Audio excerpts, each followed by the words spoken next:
देखिए, लगातार ब्रेक के बाद स्वागत है आपका और लगातार हम रुझानों में आपको दिखा रहे हैं। अगर मैं हरियाणा विधानसभा चुनाव की बात करूं और नतीजों की बात करूं तो हरियाणा में 90 में से 90 सीटों के जो हैं वो रुझान बाहर निकल के आ गए हैं। और अगर मैं कांग्रेस पार्टी की बात करूं तो कांग्रेस पार्टी 35 सीटों पे, भाजपा जो है 49 सीटों पे और अगर अन्य पार्टियां हैं वो 6 सीटों पे हो गई हैं। वहीं जम्मू कश्मीर की भी बात कर लेते हैं। जम्मू कश्मीर की अगर मैं बात करूं तो बीजेपी जो है वो 26 सीटों पे और जो एनसी है, नेशनल कॉन्फ्रेंस और कांग्रेस की जो पार्टी है वो 52 सीटों पे अपनी बढ़त बना रही है। और इसी के साथ ही जो पीडीपी है वो 4 सीटों पे और जो अन्य पार्टियां हैं वो 8 सीटों पे है। लगातार हम चर्चा कर रहे हैं और इसी के साथ ही हमारे चर्चा में हमारे संपादक राजीव श्रीवास्तव जी हैं और साथ ही अन्य जो गेस्ट हैं वो भी हमारे साथ जुड़ेंगे। तो चलिए राजीव जी, देखिए जिस तरीके से लगातार जो है रुझान हमारे सामने आ रहे हैं और जो कांग्रेस पार्टी है वो हरियाणा में भी अच्छी बढ़त बनाए हुए है और जम्मू कश्मीर में तो आप देख ही रहे हैं कांग्रेस ने हैट्रिक लगा दिया है, वो 52 पे पहुंच गई है। बिल्कुल, देखिए सबसे बड़ी बात है कि जिस तरह की उम्मीदें कर रही थी भारतीय जनता पार्टी वो रुझान में नहीं दिख रही है। कहीं ना कहीं आगे बढ़त की बात चल रही है तो कांग्रेस कहीं कहीं बढ़त पे दिख रही है। भारतीय जनता पार्टी शुरुआत में काफ़ी बढ़त पे थी हरियाणा में, लेकिन अब कांग्रेस आगे चल रही है। तो ऐसे में कहीं ना कहीं आगे पीछे का ये दौर है लगातार जारी है। अगर जम्मू कश्मीर की बात करें तो वहाँ पर भी भारतीय जनता पार्टी लगातार दावे कर रही है कि वो सरकार बनाएगी। हालांकि अभी भूपेंद्र सिंह हुड्डा हैं जो हरियाणा के पूर्व मुख्यमंत्री, उन्होंने कहा है कि यहाँ पर कांग्रेस की ही सरकार बनाएगी, इस बात के दावे किए हैं। हालांकि भारतीय जनता पार्टी की तरफ से भी दावे किए जा रहे हैं कि भारतीय जनता पार्टी की सरकार बनेगी हरियाणा में। लेकिन कहीं ना कहीं अभी जो है रुझान है, इन रुझानों को हम कुछ कह नहीं सकते हैं, ये आगे पीछे होते रहेंगे लगातार जब तक परिणाम आना शुरू ना हो जाए। लेकिन कहीं ना कहीं ये देखा जा रहा है कि बहुत सारे फैक्टर्स हैं जो चुनाव में देखे गए। चुनाव प्रचार के दौरान पार्टियों ने एक दूसरे पर जो आरोप प्रत्यारोप लगाए और बहुत सारे मुद्दे भी थे, जो किसानों की बात हो या बात हो बेरोजगारी की या बहुत सारे ऐसे मुद्दे थे जो स्थानीय मुद्दे थे प्रदेशों के, वो काफ़ी हावी रहे हैं और जनता कहीं ना कहीं इन मुद्दों को लेकर वोट करने गई थी और उसी का परिणाम आ जा रहा है। तो निश्चित तौर पर अभी ये कह पाना बहुत मुश्किल है कि ऊंट किस करवट बैठेगा, किधर का रुख होगा जनता का, क्या परिणाम आएंगे, ये कहना मुश्किल है। लेकिन कहीं ना कहीं ये जरूर देखा जा रहा है कि कुछ बदलाव भी नजर आ रहा है। दोनों तरफ के जो रुझान आ रहे हैं उस तरफ से हम बात कर रहे हैं, चाहे हरियाणा की बात करें। और इस बीच आपको बता दें कि बहुत सारे चेहरे जो हैं, बड़े बड़े चेहरे हैं, उनका वो भी दांव पर हैं, उनकी किस्मत दांव पर है। नायब सिंह सैनी जो है उनकी किस्मत दांव पर लगी है और रेवाड़ी से लालू यादव के दामाद जो हैं वो पीछे हैं, इस समय पीछे चल रहे हैं और उनकी भी किस्मत दांव पर लगी हुई है। और सबसे बड़ी बात है कि कैथल से सुरजेवाला के बेटे जो हैं वो आगे चल रहे हैं इस समय, उनकी भी किस्मत दांव पर लगी है। लाडवा से मुख्यमंत्री नायब सिंह सैनी वो भी आगे चल रहे हैं और गढ़ी सांपला से अगर हम बात करें तो भूपेंद्र सिंह हुड्डा हैं वो आगे चल रहे हैं और जुलाना से विनेश फोगाट जो खिलाड़ी हैं और खेल जगह छोड़ के अब राजनीति में आई है वो आगे चल रही। तो कहीं ना कहीं थोड़ी देर पहले ये पीछे चल रही थी, अब फिर से आगे हो गई। तो इस तरह का जो क्रम है, रचना लगातार जारी है। कहीं ना कहीं हम ये देख रहे हैं कि अभी इस बढ़त को या इस पीछे जाने को हम सही तरीके से परिणाम की तरफ नहीं देख सकते हैं, क्योंकि ये बार बार होगा। अलग अलग विधानसभा की अलग अलग ईवीएम मशीन खुलती हैं। किसी ईवीएम मशीन में ज़्यादा वोट होते हैं कांग्रेस के, किसी में भारतीय जनता पार्टी की ज़्यादा होते हैं। जिस पार्टी का जिस इलाके में ज़्यादा वर्चस्व होता है उस इलाके की जो वोटिंग मशीन होती है वो अगर पहले खुल रही हो तो पहले बढ़त दिखाई देगी कांग्रेस की। इसी आधार पर ये बढ़त कम ज़्यादा होती रहती है। लेकिन कहीं ना कहीं अभी दोपहर में 1-2 घंटे बाद हम ये देखेंगे कि कहीं ना कहीं तस्वीर काफ़ी हद तक साफ हो जाएगी। रचना जी, देखिए बिल्कुल लगातार हम आपको रुझान दिखा रहे हैं और अगर मैं बीजेपी की बात करूं तो बीजेपी ने हरियाणा में अच्छी बढ़त बना ली है। क्योंकि देखिए किसान आंदोलन हुआ, पहलवानों की बात हुई या फिर बेरोजगारी की बात हुई, बावजूद इसकी बीजेपी अच्छी बढ़त बनाती हुई दिख रही है। और साथ ही जम्मू कश्मीर में बात करूं तो जम्मू कश्मीर में जो एनसी पार्टी है वो भी अपने बढ़त के साथ आगे बढ़ रही है 52 सीटों पे। लेकिन मैं देखिए 2019 की अगर मैं बात करूं, 2019 में बीजेपी 40 सीटों पे सिमट के रह गई थी और जिससे कि वोट शेयर जो था वो 36.49% हो गया था।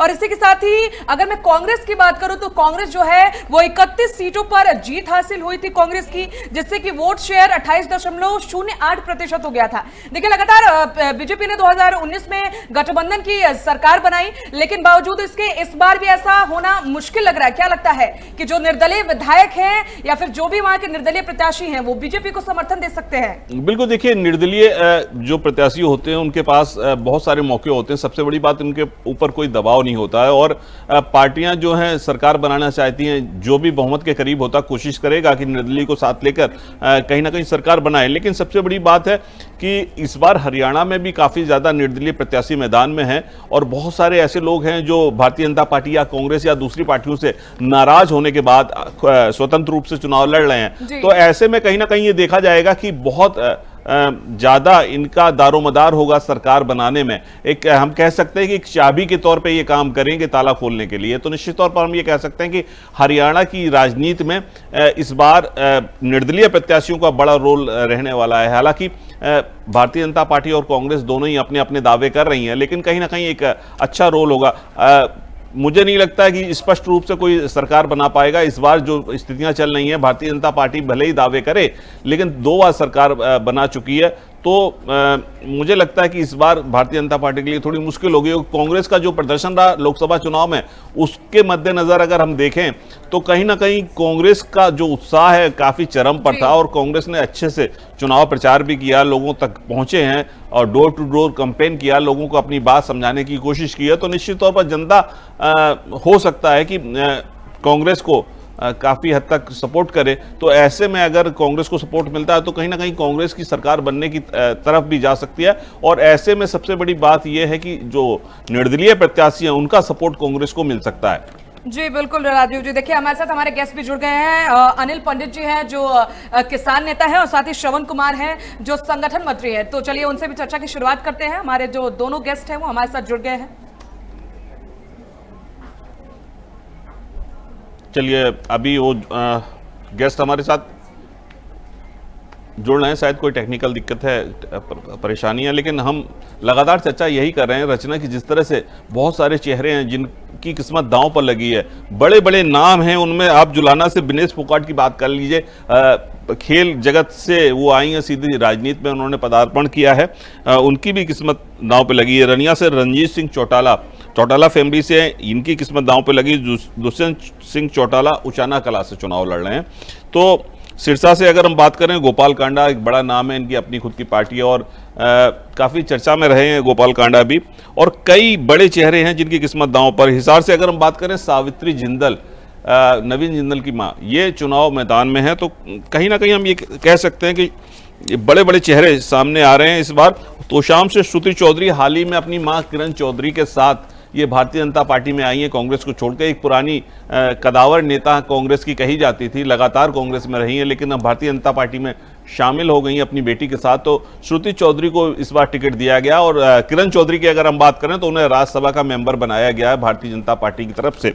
तो निश्चित तौर पर हम ये कह सकते हैं कि इस बार बड़े बड़े नाम हैं जिनके बीच में मुकाबला है। रुझानों में अगर देखे जाए तो सीएम की दावेदारी जो है कुमारी शैलजा ने भी की है कांग्रेस की तरफ से। तो ये बड़ा एक अहम सवाल है कि भारतीय जनता पार्टी तो अपना नायब सिंह सैनी को मुख्यमंत्री बनाने के लिए लगातार कह रहा है, उनका तो चेहरा सामने है, लेकिन कांग्रेस की तरफ से कोई चेहरा सामने नहीं है रचना।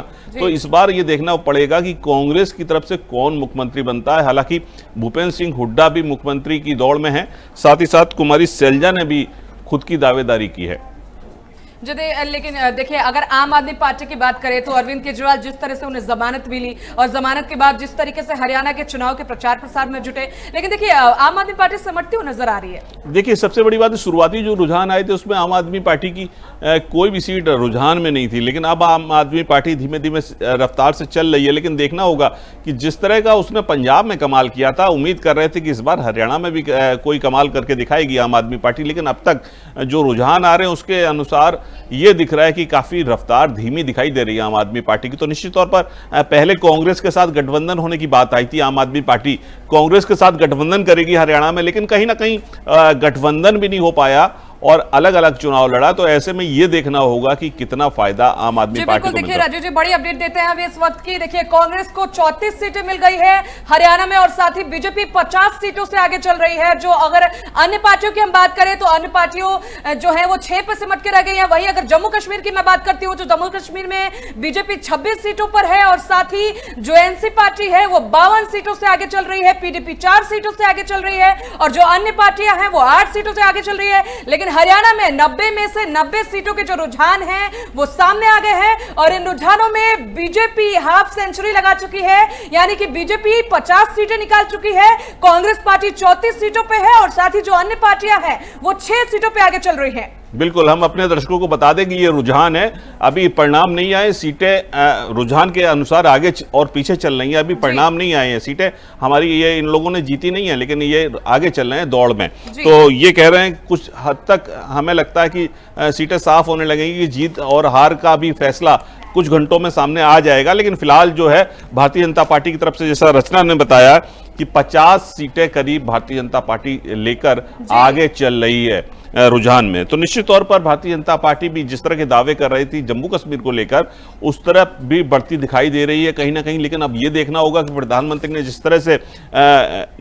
चुनावी भाषण में कहा था कि वो खुद की सरकार बनाएंगे भारतीय जनता पार्टी की, तो इसमें कितना दम होगा रचना, ये देखने वाली बात होगी। जी बिल्कुल, देखिए सत्ताधारी पार्टी 10 सालों से हरियाणा में काबिज है और इसी के साथ ही जो विपक्ष की पार्टियां हैं उन्होंने लगातार सवालिया निशान किए, लगातार कई तरह के मुद्दे उठाए, लेकिन बावजूद इसके इस वक्त रुझानों में साफ तरीके से बीजेपी हाफ सेंचुरी लगाती हुई नजर आ रही है। यानी कि हरियाणा में भारतीय जनता पार्टी 50 सीटों पे, कांग्रेस पार्टी 34 सीटों पे और साथ ही जो अन्य पार्टियां हैं वो 6 सीटों पे नजर आ रही हैं। वहीं जम्मू कश्मीर की भी बात कर लेते हैं। जम्मू कश्मीर में भारतीय जनता पार्टी 26 सीटों पे, जो एनसी है वो 52 सीटों पे और पीडीपी 4 सीटों पे। अगर मैं अन्य की बात करूं तो अन्य के खाते में 8 सीटें जा चुकी हैं। लगातार हम आपको अपडेट दे रहे हैं, रुझानों की बता रहे हैं और 90 में से 90 सीटों की जो है लगातार काउंटिंग चल रही है और यह आखिरी रुझान है जिसमें कुछ ही देर में जो है यह क्लियर हो जाएगा कि हरियाणा में जो है सत्ताधारी पार्टी फिर से आ रही है या फिर कोई अन्य पार्टी आती है या फिर लगातार जम्मू कश्मीर में देखिए एनसी जिस तरीके से बढ़त बना रही है 52 सीटों पे,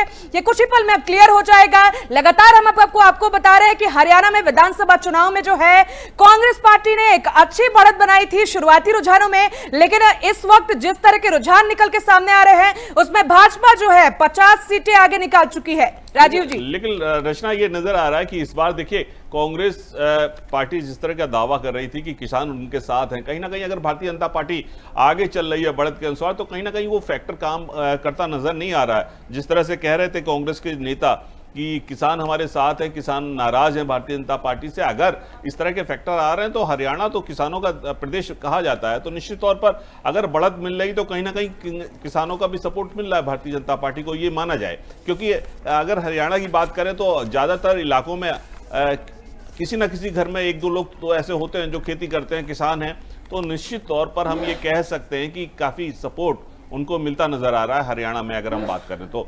लेकिन सबसे बड़ी बात है कि जिस तरह से हम देख रहे हैं कि उचाना कला की अगर हम बात करें तो वहाँ बृजेंद्र सिंह लगातार बढ़त बनाए हुए हैं और करीब वो 11,188 वोटों से आगे चल रहे हैं।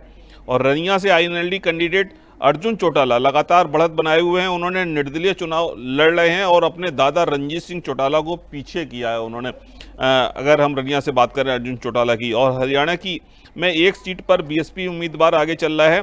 अटेरी सीट से अट्टर लाल 2,574 वोटों से आगे चल रहे हैं अगर हम अटेली की बात करें। और अंबाला कैंट में निर्दलीय प्रत्याशी चित्रा सरवरा आगे चल रही है और अनिल विज उनसे करीब 940 वोटों से पीछे चलना। एक महत्वपूर्ण सीट है ये अंबाला की। जी बिल्कुल राजू, देखिए अगर मैं रेवाड़ी सीट पर लालू यादव के दामाद और कांग्रेस प्रत्याशी चिरंजीवी राव जो पिछड़ गए थे शुरुआत में और वो अब बीजेपी प्रत्याशी लक्ष्मण यादव ने उनसे 1,908 वोटों से लीड बना ली है। और साथ ही अगर मैं जुलाना सीट की बात करूं तो जुलाना सीट से जो विनेश फोगाट है जो पीछे चल रही थी, अब उन्होंने बढ़त बनाते हुए बीजेपी प्रत्याशी योगेश बैरागी से वो आगे निकल गई है। और इसी के साथ ही मैं करनाल सीट की अगर बात करूं तो करनाल से भाजपा प्रत्याशी जगमोहन आनंद 4,489 वोटों से आगे चल रहे हैं। और साथ ही हरियाणा कांग्रेस अध्यक्ष उदय भान अपनी होडल सीट से 637 सीटों से आगे चल रहे हैं। बिल्कुल, देखिए हिसार की अगर हम बात करें तो निर्दलीय चुनाव लड़ रही सावित्री जिंदल आगे चल रही हैं। सावित्री जिंदल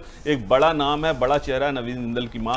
सबसे बड़ी बात यह है कि वो एक जो हम कहते हैं कि काफ़ी पुरानी गदावर नेता हैं और सबसे खास बात यह है कि वो लगातार चुनाव जीतती रही हैं। तो निश्चित तौर पर अभी वो निर्दलीय चुनाव लड़ रही हैं और सावित्री जिंदल फिलहाल आगे चल रही हैं। रचना गढ़ी सांपला की बात करें तो यहाँ भूपेंद्र सिंह हुड्डा करीब 22,000 वोटों से आगे चल रहे हैं। कैथल की अगर हम बात करें तो कांग्रेस महासचिव रणदीप सिंह सुरजेवाला के बेटे आदित्य सिंह सुरजेवाला करीब 2623 वोटों से आगे चल रहे हैं। तो निश्चित तौर पर ये जो क्रम है आगे पीछे चलने का वो लगातार जारी है, लेकिन कहीं ना कहीं इंतजार हमको भी है और नेताओं को भी है और आम जनता को भी है कि जल्दी से जल्दी परिणाम आने लगे और पता चले कि हरियाणा की जो सत्ता है वो किसके हाथों में जाने वाली है। जी देखिए, लगातार हम आपको बता रहे हैं हरियाणा में विधानसभा चुनाव हुए, आज नतीजे आ रहे हैं, रुझान आपके सामने, आप ठीक सामने स्क्रीन पे देख सकते होंगे कि हरियाणा में बीजेपी को 50 सीटें मिल गई हैं, साथ ही कांग्रेस जो है वो 34 सीटों पे अपनी बढ़त बना रही है और जो अन्य पार्टियां हैं वो 6 सीटों पे सिमट के रह गई हैं। और वहीं जम्मू कश्मीर की भी लगातार हम बता रहे हैं आपको रुझानों में कि एनसी पार्टी जो है वो 52 सीटों से अपनी बढ़त बना रही है और 53 हो गई। अभी देखिए एनसी पार्टी 53 सीटों पर आगे बढ़ गई है और बीजेपी 26 सीटों पर और पीडीपी 3 सीटों पर। देखिए एनसी की काफी बढ़त है राजीव जी, बिल्कुल। देखिए एनसी का बहुत प्रभाव है, वहां पहले भी सरकार बना चुकी है, नेशनल कॉन्फ्रेंस ने सरकार बनाई है, कांग्रेस के साथ समर्थन लेकर कांग्रेस के साथ गठबंधन करके इस बार सरकार बनाने की कोशिश कर रहे हैं। फारूक अब्दुल्ला और उनके बेटे उमर अब्दुल्ला दोनों ही काफी लोकप्रिय नेता हैं। अगर जम्मू कश्मीर की हम बात करें तो निश्चित तौर पर अच्छा प्रभाव है उनका और उम्मीद ये की जा रही है कि काफी कड़ी टक्कर भारतीय जनता पार्टी को देंगे वो। कांग्रेस के साथ गठबंधन तो और भी ज्यादा मुश्किलें बढ़ रही हैं और सबसे बड़ी बात है पीडीपी भी पहले सरकार बना चुकी है भारतीय जनता पार्टी के साथ, अब पीडीपी अलग हो गई तो निश्चित तौर पर भारतीय जनता पार्टी को पीडीपी का भी विरोध झेलना पड़ेगा जम्मू कश्मीर में। तो निश्चित हम ये कह सकते हैं कि कहीं ना कहीं भारतीय जनता पार्टी के जो दावे हैं कि सरकार बनाने की वो कितने सही साबित होंगे ये देखने वाली बात होगी, क्योंकि कांग्रेस, एनसी और पीडीपी तीनों ही प्रमुख पार्टियां जो जम्मू कश्मीर की हैं कहीं ना कहीं भारतीय जनता पार्टी का विरोध कर रही हैं और भारतीय जनता पार्टी के वोट काट रही हैं। हालांकि एक फैक्टर और सामने आता है कि अगर 3 पार्टियां विरोध में है किसी पार्टी के तो तीनों पार्टियां अपने अपने वोट अगर मांग रही तो वोट जो बैंक है, विरोधी वोट बैंक है, वो 3 लोगों में 3 पार्टियों में डिवाइड हो जाएगा और भारतीय जनता पार्टी को जो वोट मिलेगा कम ही सही, लेकिन उसको अपना वोट मिलेगा, अपना वोट बैंक होगा। तो निश्चित तौर पर इसी आधार पर शायद प्रधानमंत्री या भारतीय जनता पार्टी के जो नेता हैं उन्होंने ये दावा किया कि भारतीय जनता पार्टी अपने दम पर वहां पर सरकार बनाएगी, क्योंकि एनसी और कांग्रेस और साथ ही साथ पीडीपी उनके बीच में वो वोट बैंक बढ़ जाएगा जो भारतीय जनता पार्टी का विरोधी वोट बैंक है। तो निश्चित तौर पर जो आंकड़े होते हैं वोटों के, जो समीकरण होते हैं वोटों के, वो राजनेता लोग पहले उनका आकलन कर लेते हैं, उसी के आधार पर इस तरह की घोषणा करते हैं कि उनकी सरकार बनने वाली है। अब देखना होगा कि क्या कुछ होने वाला है इस चुनाव में। कहीं ना कहीं अगर जम्मू कश्मीर की बात करें तो निश्चित तौर पर कांग्रेस और एनसी गठबंधन कुछ कमाल दिखाता नजर आ रहा है, जिस तरह से कहीं ना कहीं बढ़त मिल रही है दोनों ही पार्टी। जी राजू जी, ये तो हो गई जम्मू कश्मीर की बात, लेकिन अगर हरियाणा, देखिए हरियाणा में शुरुआत से हमारी नजर रही है, चूंकि विधानसभा चुनाव को हमने कवर किया है। देखिए एक फैक्टर जो निकल के आया था किसानों का, और जिस तरीके से कांग्रेस पार्टी जो है किसानों को बढ़ावा दे रही थी, पहलवानों को बढ़ावा दे रही थी और साथ ही जो यहाँ से युवा जो है पलायन कर रहे थे, बेरोजगारी को लेकर बढ़ावा दे रही थी, देखिए उसका कहीं ना कहीं जो असर है वो दिख भी रहा है। लेकिन बीजेपी के लिए कहीं ना कहीं मुश्किलें भी नजर आ रही है, चूंकि उतनी सीटें नहीं निकल पाई जितनी बीजेपी शुरुआत से उम्मीद जता रही थी। देखिए बीजेपी चाहती है कि हरियाणा में फिर से सरकार बनाए और पूर्ण बहुमत लेकर सरकार बनाए। कहीं ना कहीं ये जो सोच है भारतीय जनता पार्टी की, ये पूरी होती नहीं दिखाई दे रही है फिलहाल तो। हालांकि बढ़त भारतीय जनता पार्टी बार बार बना रही है, बार बार पीछे जा रही है, लेकिन फिर बढ़त बना रही है।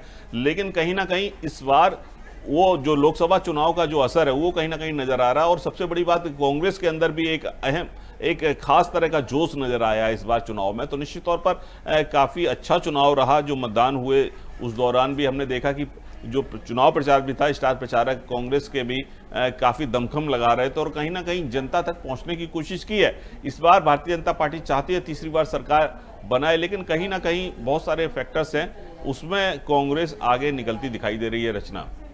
तो निश्चित तौर पर हम ये कह सकते हैं कि अभी ये कह पाना मुश्किल है कि कौन आगे निकलेगा कौन पीछे निकलेगा। लेकिन फिलहाल एक बार फिर अपने दर्शकों को बता दें कि अंबाला कैंट से निर्दलीय प्रत्याशी चित्रा सरवरा आगे चल रही हैं। अनिल विज उनसे करीब 940 वोटों से आगे पीछे चल रहे हैं। आपको बता दें कि अनिल विज एक जो सरकार में गृह मंत्री थे हरियाणा सरकार में, बाद में उन्होंने पद छोड़ दिया था। उसके अलावा आप देखिए कि पहले वो स्वास्थ्य मंत्री थे, जब पहले बार सरकार बनी थी मनोहर लाल की, तब वो वित्त स्वास्थ्य मंत्री तो ऐसे में अगर वो पीछे चल रहे हैं तो कहीं ना कहीं कड़ी टक्कर हम समझते हैं कि निर्दलीय प्रत्याशी भी दे रहे हैं अलग अलग प्रत्याशियों को। तो अब देखना होगा कि कौन आगे निकलता, कौन पीछे निकलता। हालांकि ये देखा जा रहा है कि हरियाणा की अगर हम बात करें तो निर्दलीय प्रत्याशी भी काफ़ी कमाल दिखा रहे हैं रचना।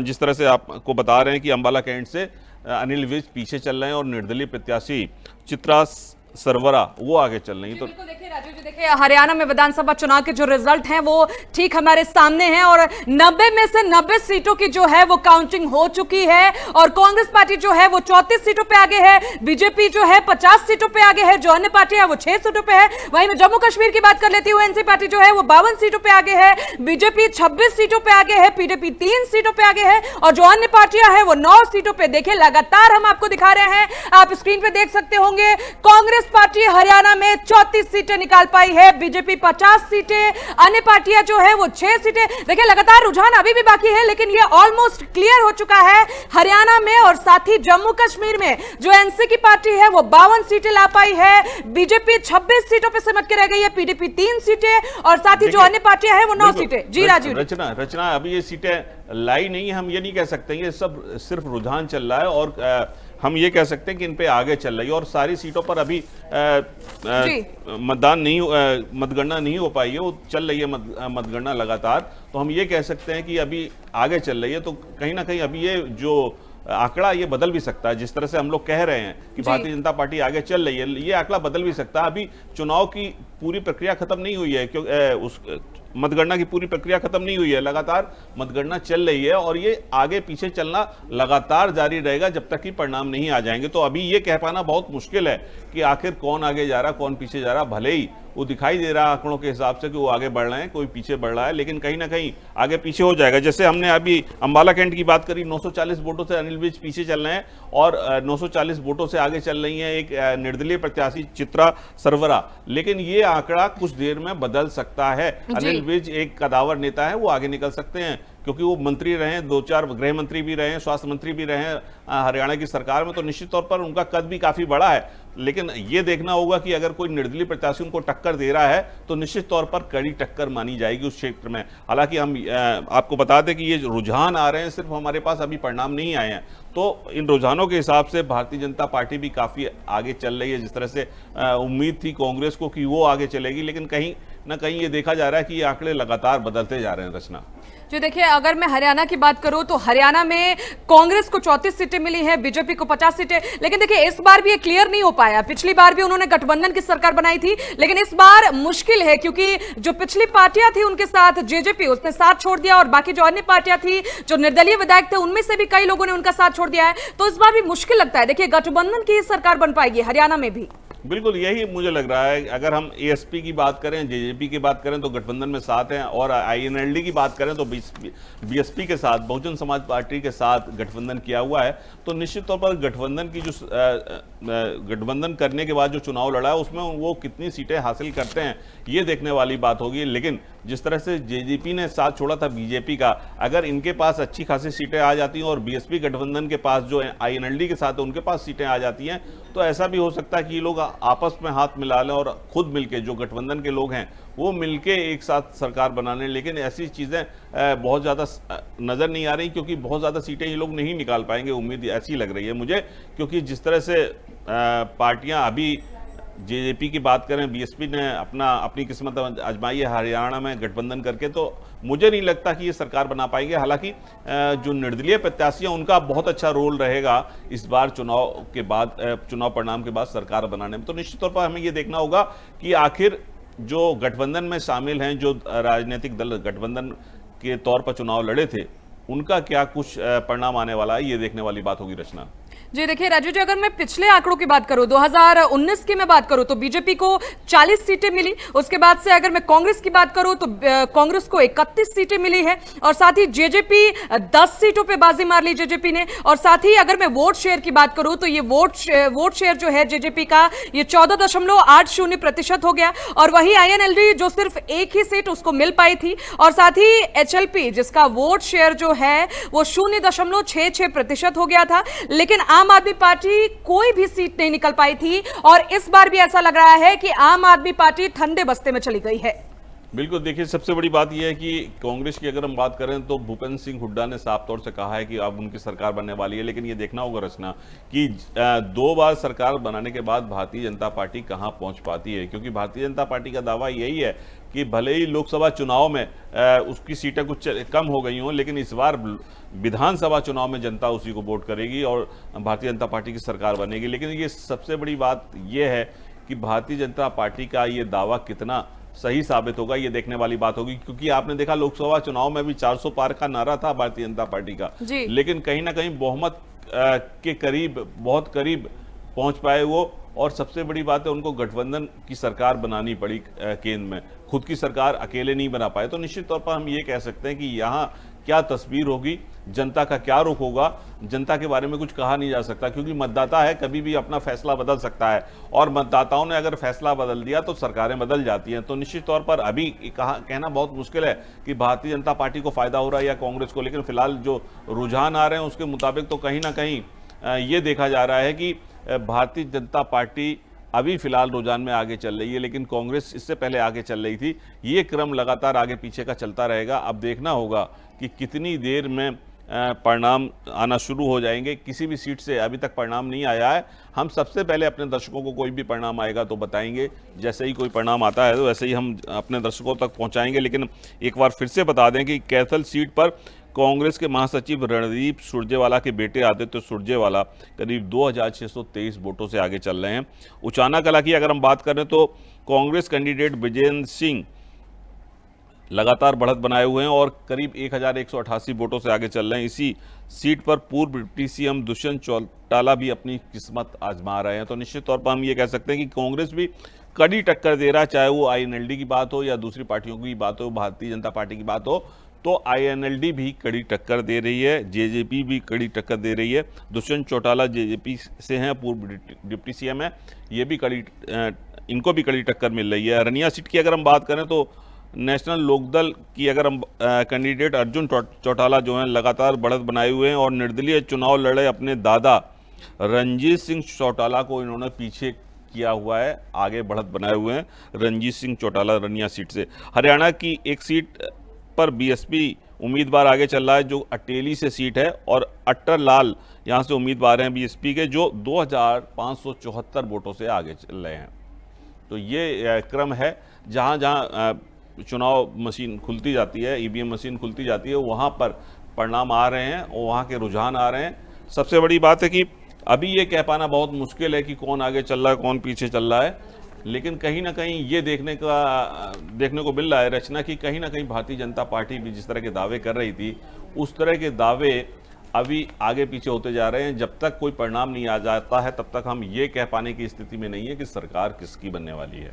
जी देखिए, जेजेपी की तो अभी जेजेपी का खाता भी नहीं खुल पाया है, और आईएनएल की मैं बात करूं तो 2 सीटें उसको मिल गई है। लेकिन अगर मैं उचाना कला से बात करूं तो दुष्यंत चौटाला की किस्मत भी दांव पे नजर आ रही है, साथ ही सिरसा से गोपाल कांडा की भी किस्मत दांव पे नजर आ रही है। हरियाणा में कई बड़े चेहरों की जो किस्मत है, कई चेहरों की किस्मत दांव पे लगी है। अगर हम बात करें तो नायब सिंह सैनी, जी बिल्कुल, उनकी किस्मत दांव पे लगी है। सबसे बड़ी बात यह है कि वो मुख्यमंत्री के तौर पर फिर से उनका चेहरा सामने प्रोजेक्ट किया गया भारतीय जनता पार्टी की तरफ से। लालू प्रसाद यादव के दामाद पीछे चल रहे हैं। कैथल से अगर सुरजेवाला के बेटे की बात करें तो उनकी भी किस्मत दांव पर है। लाडवा सीट से नायब सिंह सैनी की किस्मत दांव पर है। गढ़ी सांपला से अगर बात करें तो पूर्व मुख्यमंत्री भूपेंद्र सिंह हुड्डा जो कांग्रेस में माना जा रहा है कि उनको भी कमान दी जा सकती है, वो भी कहीं ना कहीं उनकी किस्मत दांव पे लगी है। जुलाना सीट से विनेश फोगाट फिलहाल पहले आगे चल रही थी, लेकिन फिलहाल वो पीछे चल रही हैं। तो निश्चित तौर पर हम ये कह सकते हैं कि अभी ये कह पाना बहुत मुश्किल है कि आखिर कौन जीतेगा कौन हारेगा। हालांकि आगे पीछे का ये क्रम है, लगातार जारी है। लगातार विनेश फोगाट पहले आगे चल रही थी, अब फिर पीछे हो गई हैं। तो निश्चित तौर पर हम ये मान के चल रहे हैं कि अभी कह पाना मुश्किल है अब किसकी जीत होगी किसकी हार होगी। लेकिन भारतीय जनता पार्टी कांग्रेस दोनों को कहीं ना कहीं जो निर्दलीय प्रत्याशी हैं उनकी जरूरत पड़ सकती है सरकार बनाने के लिए। निर्दलीय प्रत्याशियों के ऊपर दारोमदार जरूर रहेगा रचना इस बार। जी बिल्कुल, देखिए हरियाणा में भी लगातार हम आपको दिखा रहे हैं जिस तरह से रुझान आ रहे हैं, 90 में से 90 सीटों के रुझान जो हैं वो आ चुके हैं। और इसी के साथ ही जो कांग्रेस पार्टी है उसको 35 सीटें मिल रही हैं, जो भारतीय जनता पार्टी है उसको 50 सीटें मिल रही हैं, साथ ही जो अन्य पार्टियां हैं उनको 6 सीटें मिल रही हैं, जो जेजेपी है वो शून्य पे ही है, INLD जो है वो 2 सीटें निकाल पाई है। और साथ ही अगर मैं जम्मू कश्मीर की बात कर रही हूं तो जम्मू कश्मीर में जो NC है वो 52 सीटों पे जो है वो आगे चल रही है, बीजेपी 26 सीटों पे है, PDP 3 सीटों पे है और जो अन्य पार्टियां हैं वो 9 सीटों पे हैं। और इसी के साथ ही लगातार हम आपको रुझानों के बारे में बता रहे हैं, लगातार हम आपको अपडेट दे रहे हैं और जो भी क्लियर होता है सामने, जो भी रिजल्ट निकल के आता है और जिस भी सीट से जो भी नेता जीतेगा वो भी हम आपको अपडेट लगातार देते रहेंगे। और साथ ही रुकते हैं एक छोटे से ब्रेक के लिए।